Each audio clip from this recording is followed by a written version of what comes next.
Yes?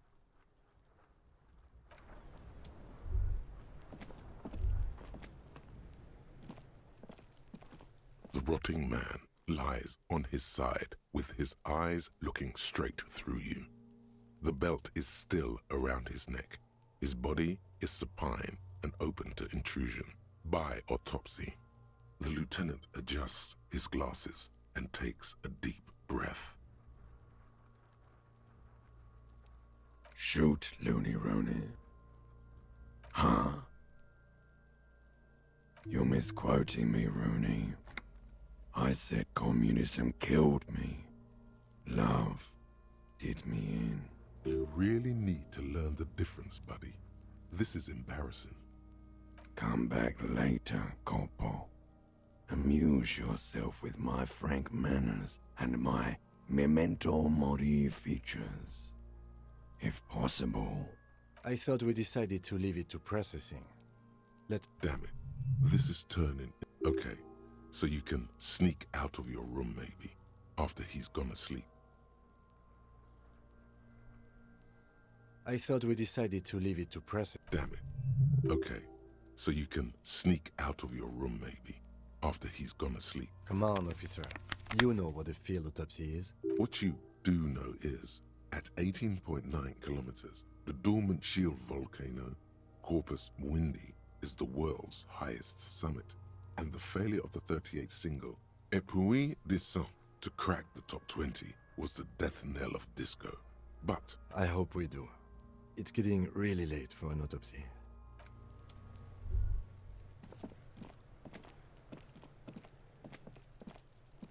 the rotting man, the lieutenant adjusts his glasses and takes a deep breath. Come on. What you do know is, at 18.9 kilometers, the dormant shield volcano, Corpus... There truly is a time for everything, even for yellow gardening gloves. However, they are lacking hygienically. I suggest you get... I'll ask you when I need you to.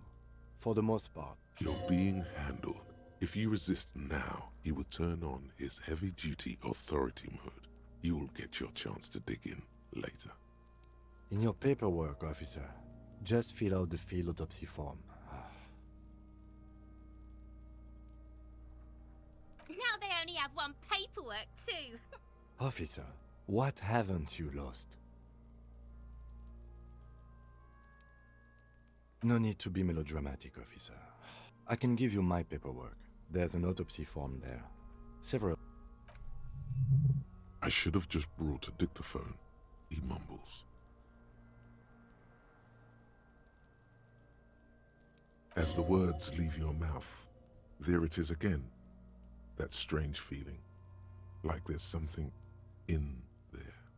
I guess you've got to start finding at least some of the things you've lost, before they hurt some. We should locate your ledger, then hurry back to the...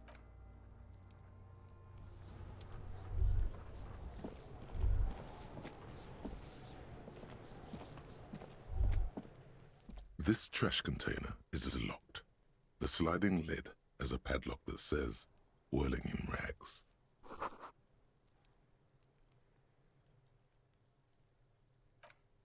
We could try using a pry bar. Did someone say, pry bar?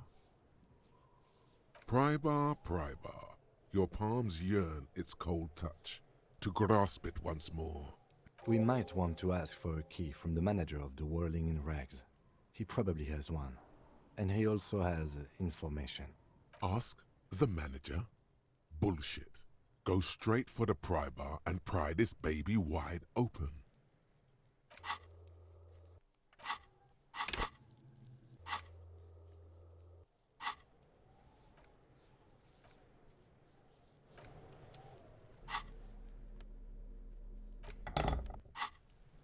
This trash container is locked. The sliding... You stick the pry bar into the fissure beneath the lid and push down. It doesn't take much force. With a satisfying don't. Maybe you shouldn't.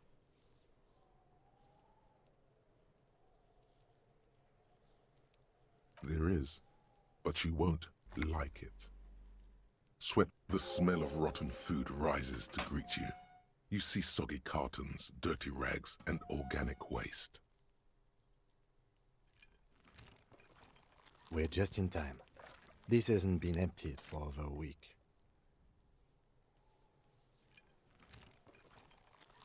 You see milk and egg rest with one broken egg in it. Some pasta wrapper. Picking up the soggy packages somehow feels familiar. You've done this before. The movements are recorded in your elbows, the methodology in your fingers.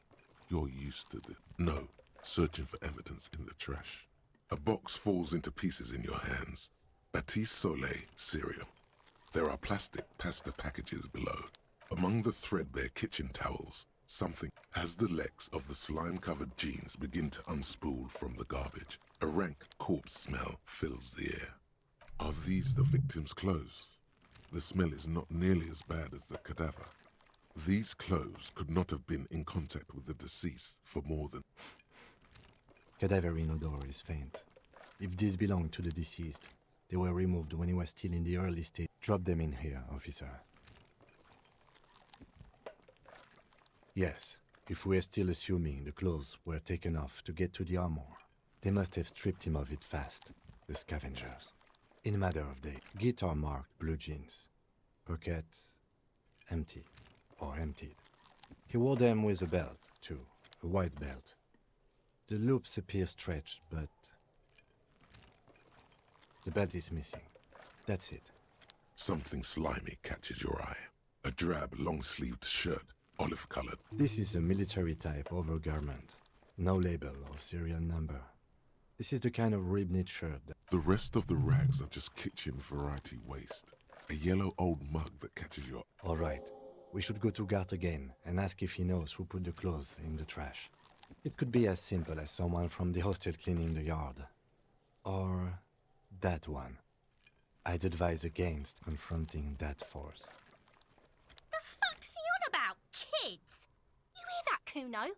He thinks you're an infant or something. See? Not really. All we know is the victim's clothes are in the trash. The lid was locked and his establishment had... The lieutenant nods. It's just organic waste, cold and slimy on your hands. Apple and potato peels, mostly. Unidentified sludge, and the occasional chicken bone thrown in for good... Nothing. It's nothing. Nothing more to see here.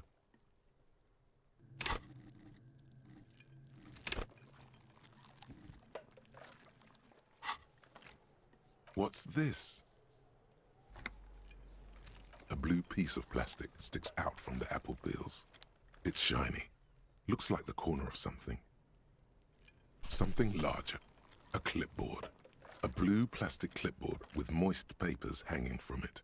They look badly damaged, but you can still make out forms and notes. Written in a man's handwriting. Not just any man's. This dense cursive, it's yours. Looks like we found your paperwork. There's a lot of it, too. And you've got an autopsy form in there, in the back. That light pink copy paper. If you don't mind me asking, how did this get in the trash?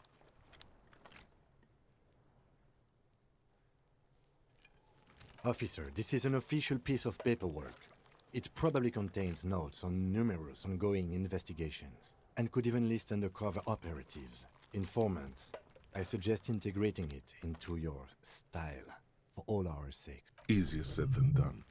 How could this pathetic cabbage of copy paper and plastic ever become très disco? Challenge accepted. You should be on the lookout for stylistic elements that elevate this cabbage to heights unforeseeable. Good choice. Soggy carton and some kind of food sludge welcome you back. Officer, this is sensitive information. You need to take this seriously. It would also not hurt to start taking notes on the case. Now, tell me what your eagle eyes see. Or are we finished? Some items, such as the ledger you found, are interactable.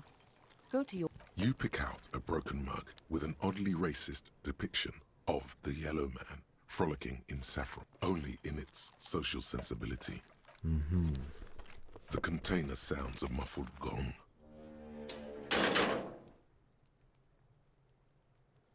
That's one thing off the list.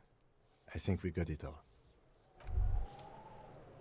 As you turn, a bright light catches your eye, making you squint. From a distant sunset, a stage light, flash photography, nowhere in particular. It's just what superstar law officers do. They squint at lights, and they solve shit. Yeah, you have.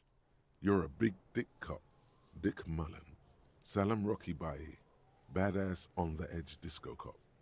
Time to recede into a ludicrous fantasy world. Here we go. Camera. Lights. With a sudden flash, the world freezes around you, and you along with it. In an iconic monochrome solution, a black silhouette against a rasterized orange world. It's on.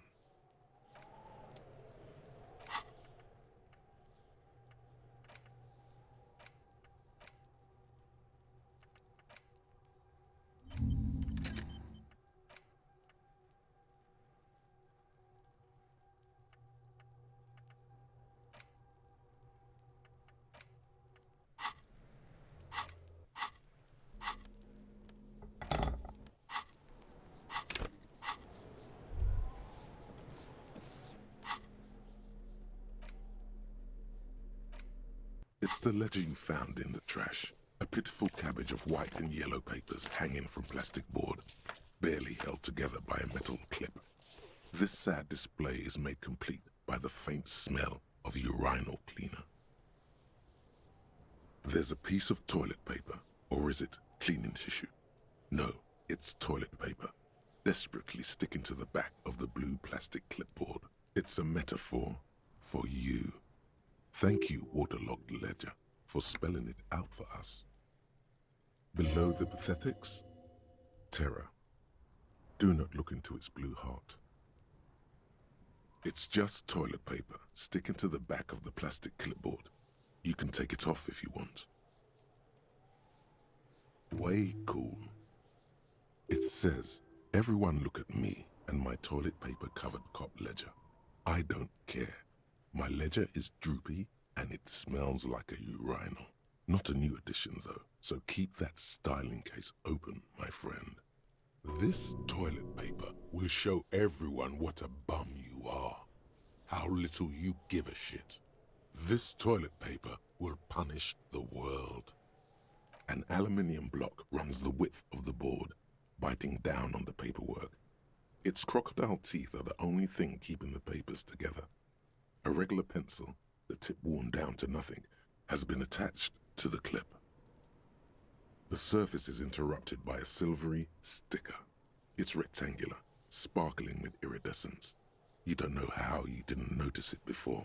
Looks like an official mark, made to be low visibility outside the right circumstances. What? That thing. It's a halogen watermark. We use it for adding information to RCM property. It depends. Aside from an anti-counterfeiting stamp, mine has my station number and address. Maybe yours will have how many cases you've solved. How many years you've been on the force, he's thinking. It'll have that. Your kill count. Yours will surely have your kill count. Any capable light with the right wavelength will do. All RCM vehicles have headlights designed to reveal halogen watermarks. This means you can read the watermarks if you just turn the lights on. Okay. While a bunch of sodden papers sag from the clipboard in your hand, it's a sorry sight. It's made of dark blue plastic, hard enough to beat someone to submission with. The edges are rounded, however. The U4 size board feels thick and heavy in your hand. Light shimmers on its wet surface. On the back you see the embossed letters, RCM. Blue. The blue heart. Don't look into it. Something rattles inside, ever so lightly. Is there a hidden compartment? And something small inside, light, made of paper or cardboard, or dried flowers perhaps. Permeables. It's not hidden per se. The compartment is made for permeable materials that would get damaged if something happened to it. The plastic shimmers like lapis lazuli, but it is not see-through. You cannot see to its center. There's something there. A rectangular shape, like a card or a postcard. There's pain in there, if you want some. That much you know. With your hands, you four-sized pages hang from the clip screwed to the top of the board. They're not exactly white. They're yellowed in patches by sunlight and alcohol and covered in dense blue handwriting. Ink escapes into watercolor patterns, reaching its tendrils across entire pages. The paper itself is checkered with faint red lines. Once in a while, there's a red stamp that exclaims, "Case files commit to paper." The case files themselves are plenty. You count more than 100 sodden, crumpled up, earmarked pages falling apart in your hands. They appear to be sufficiently organized and extremely dense, if mostly illegible.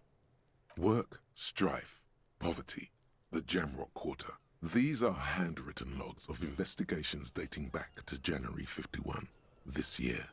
The exact number is hard to estimate due to missing pages and an odd naming convention. But there are at least 20, maybe 30 cases undertaken, not completed, mind you. It's the middle of March. You have attempted 2 cases a week on average. What do you mean? Is that all?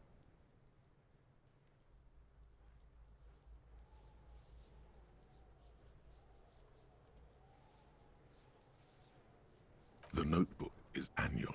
It says 51 on what remains of its cover. A molten strap of cardboard. Everything prior to this must have belonged to a Judging by the creases on your forehead and the lines on your cheeks, too much more. Going back years. Huh? 2 complex cases to undertake is a lot, yes. You really have to push yourself. I would not suggest it, lest you start making mistakes.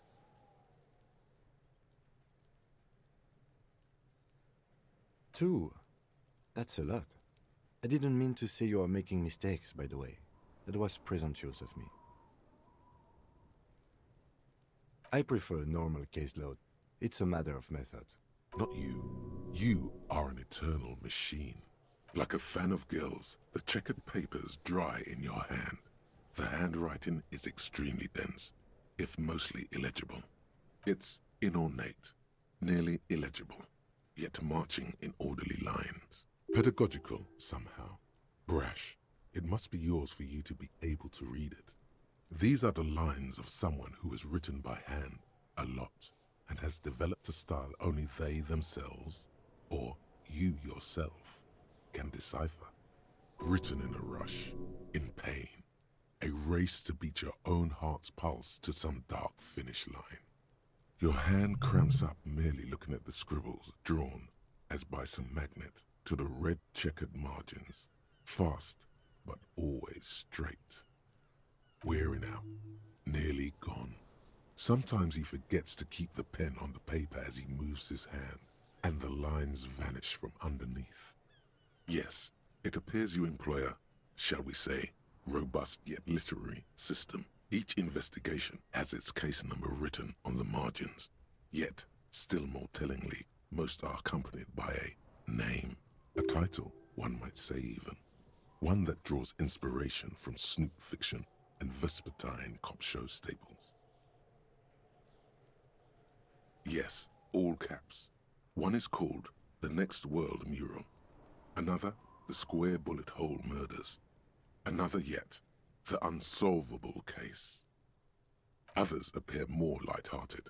The guys on a couch in an unexpected location, and the murder at the hookah parlor. Even the rare article-free collapsing tenement.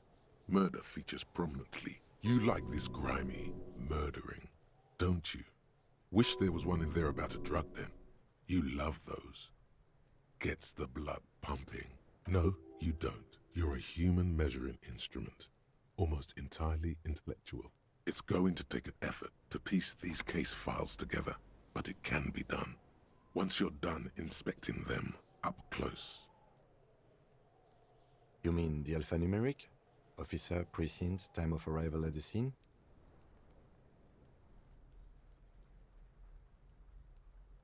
Oh, you mean the titular? Yes, well, so do I. In our defense, almost everyone in the RCM does. It's a holdover from the early days of the RCM, right after the revolution, when the organization had little idea how to do things. It persists in an unofficial capacity. Officers use these titles to refer to their work among themselves. Again, in your defense, I seem to have named one the man with the hole in his head. That was a real person. His death was real. Still, I named it that, to amuse myself. I pray his loved ones never find out. Rail spiked through the head. He died. It was a workplace accident. There is, for precisely one more. 15 pages near the end remain untouched by the damage. The checkered grid forms a structure of passages, breaking the case into subtasks to accomplish. Once all the tasks are accomplished, the case is complete. The tasks you've completed flow out of the kind green ape pen in a brash freehand similar to the rest of the letters. The wording comes easily. It's almost robotically simple. Inspect the victim's body. Get the body down. Interview the cafeteria manager. It's not exactly poetry, but poetry would be out of place. A satisfying slash sounds across the paper. You're done, it seems to say. And you, and you. And a fuck you to you too. That last one cuts a slash right through the paper. You're a swashbuckler with that pen, Harry, and it feels good. Feels like completion. Things to be done and things already done. The composition of reality. This is an extremely useful tool for a detective of the Citizens Militia. Now all that remains is to name the case. No, actually. Any ideas?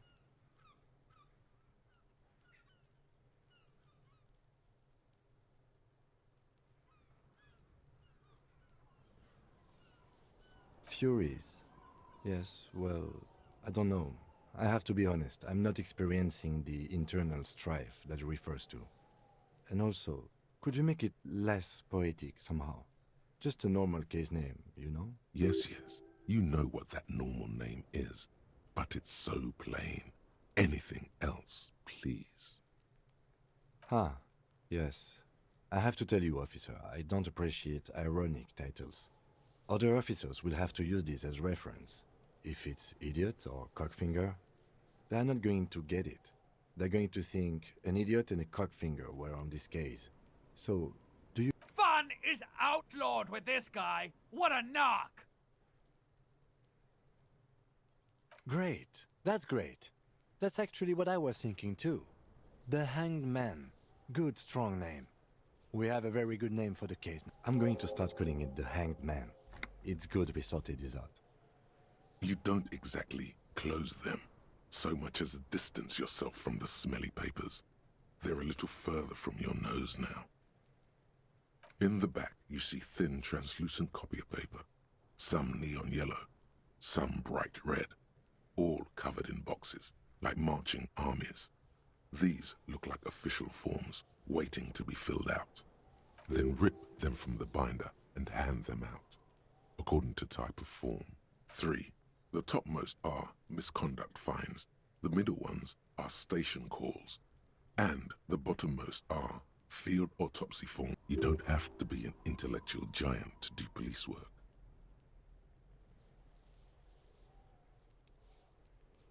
A dozen pages of thin copy paper, bright red in color. You see the parameters of a deceased human form, waiting to be filled in. Color of the irises, predation marks, condition of sexual organs.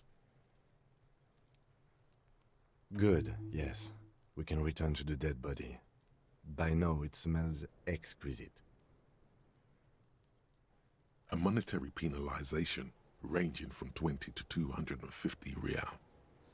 Severe cases allow for 1,000 real, but that requires special paperwork. But they appear pleasantly vague, a tool for manipulation. Give the lowest amount and people will be ingratiated to you. These are quite sinister in tone. They give a date and time for the person to appear at the specified precinct police station. Below the call are the criminal charges you risk by not appearing. All in a print so small it could be considered downright cute. Yes, all that remains now is to fill those forms and hand them to people. Fines for wrongdoers, interview requests for bad guys, and field autopsies to dead guys. What delicious power hid within this pathetic mess. You feel better. The rest of the stinking cellulose is much worse for wear. Being sandwiched between the board and the rest of the paperwork must have spared the fragile copier paper. The acidic stench of rotting food is rubbed off on the cellulose. It now forms the base of the experience. This base surrounded by a faint air of spoiled meat, the stuff of death itself, and then sprinkled liberally with the citrus zest of toilet cleaner. You know, like the bits they put into public piss bowls, probably called Fermi Discrete, or Axel, or something. At some point in its journey, the ledger has seen the inside of a pub. Remember when I said the smell of the upstairs bathroom was so rank they should have sent a poet to describe it? Why, yes it is, among many other things. This cleaning tablet is used by the whirling in rags. Perhaps that's where the ledger was dropped in the toilet, by you.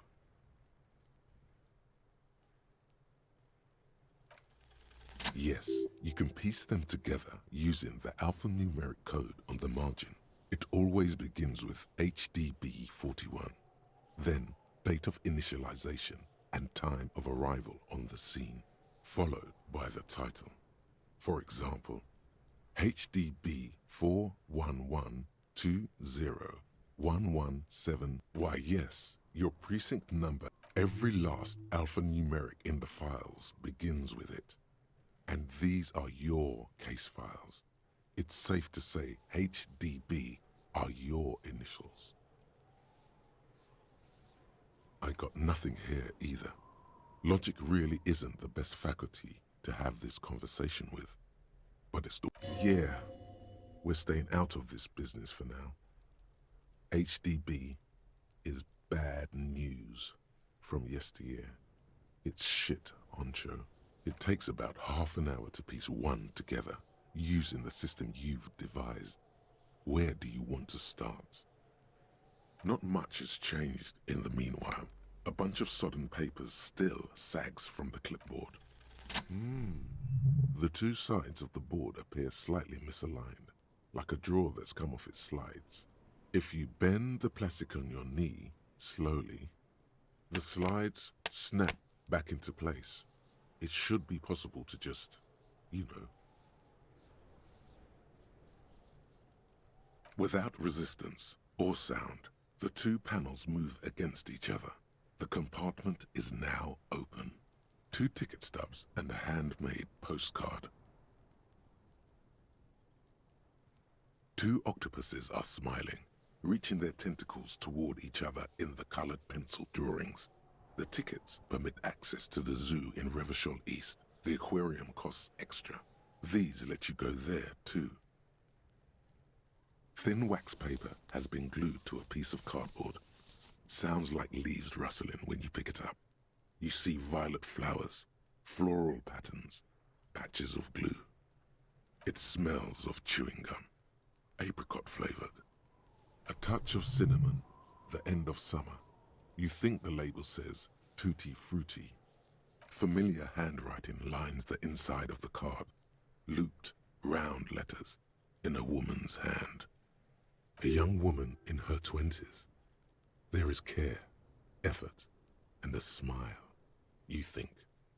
Although that is not something you can read from someone's handwriting. Harry, it begins. You're already reading. I wanted to write you a letter so you can read it when you wake up. Maybe it will make you happy. Throw it away, please. Your hand shakes, holding the card.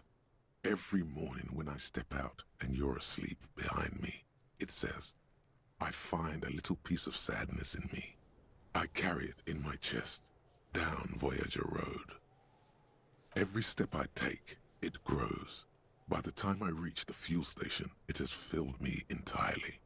I step onto the light rail and look back. Sparks fall from the bow collector. I know it will be like this until late afternoon, when I get off the 42 and walk back to you. You. Every step I take will get lighter. It almost makes me run. Sometimes I do. I can't believe I met you. I can't believe the happiness I feel with you. You have a vast, vast soul, and I will always, always, always come back to it. Kisses, kisses, kisses. You feel the air sucked out of your lungs and the blood sucked out of your head. Everything around you gets dark. Small white dots appear. Sparks fall like snow from the bow collector. A streetcar distancing. You feel the ledger slip from your hand. No, hold on. To what? There's nothing. Detective, is everything all right?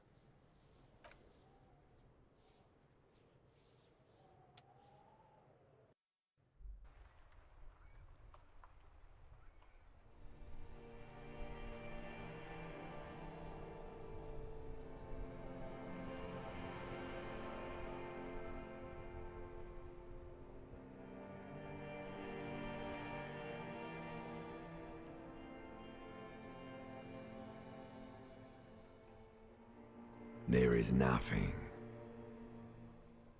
Again. Nothing sad, brother. No treachery, just blackout. Well, almost nothing. There is the ground below you, that's still there. And the small light that's on, fluttering, somewhere in the basal ganglia. That's me. Blue eyes, that's me. Is it? The world is gone. You are no longer reacting to outward stimuli, yet still. A bitter, caustic sense of loss remains. Even in the darkness, great sorrows slip in the water. Slimy. The cool when you're dead, brother. Here in the paleo-mammalian cortex, we call it the shadow. Because it's always there. Tell him. Ah, yes. In the olfactory system, they call it the apricot chewing gum scented one. It's unhealthy of them to linger on it so. But as they say, what do you do? It didn't smell nice. It smelled like betrayal. Bloated corpse of the past resurfacing. Beautiful. Believe me, stupid ape, its lack of beauty was not the problem. There is no Voyager Road. There are no roads, no houses, no lights in the windows. It's all on pause. Yeah, man. What was that about? You think they would let you? Until you disintegrate into biomolecules? No. Someone is breathing on your face now, inspecting your pupils, stupid idiot. Yes, they're pouring something on you. It's in you. And It's delicious. Glowing lights on a dashboard emerge out of nothingness. In the upholstered cabin of Lieutenant Kitsuragi's motor carriage, seated in the driver's basket, the air is thick with leatherworks and heavy fuel oil. Cold water runs down your chin. Drink. Water. The water is cold, silvery, the stuff of life itself as it pours down your parched throat. The pounding in your head recedes. The darkness parts. Drink. You haven't drunk water in 2 days. Did you know the human body is not made to survive on alcohol alone? You need a secondary form of hydration. Actually, beer and cider have loads of water in them. But these are not the Franco-Nigerian centuries. We are in the present. It is safe to sometimes drink water here. With greedy gulps, you down half a liter of cold water. Some of it spills on the driver's seat. The lieutenant pays no heed to it. What happened?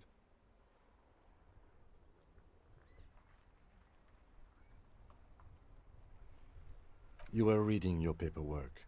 Then you passed out. I carried you to my kinema to take you to a hospital. Then you came to.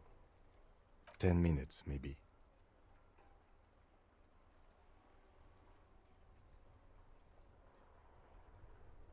Right. You dropped these. Are you okay to proceed? Good. The Ledger of Failure and Hatred is a special item that can be used both as an interactable and a tool equipped in your held slot for skill bonuses. Find it. Lonesome, long way home. Here we go. Home awaits. Walk past Station 41 and through the market, past the Boogie Street spearhead to the other side of the lake, the frozen eye at the center of the district. Then past the video rental store on the corner. There, at the end of a street lined with pine trees, a small house no larger than a matchbox. 11 Voyager Road. You no longer live there. Those times are gone. And so are those people. Why did you come here? Why are you still here? And where's the dealer? You have to get back to work. That's all you have now.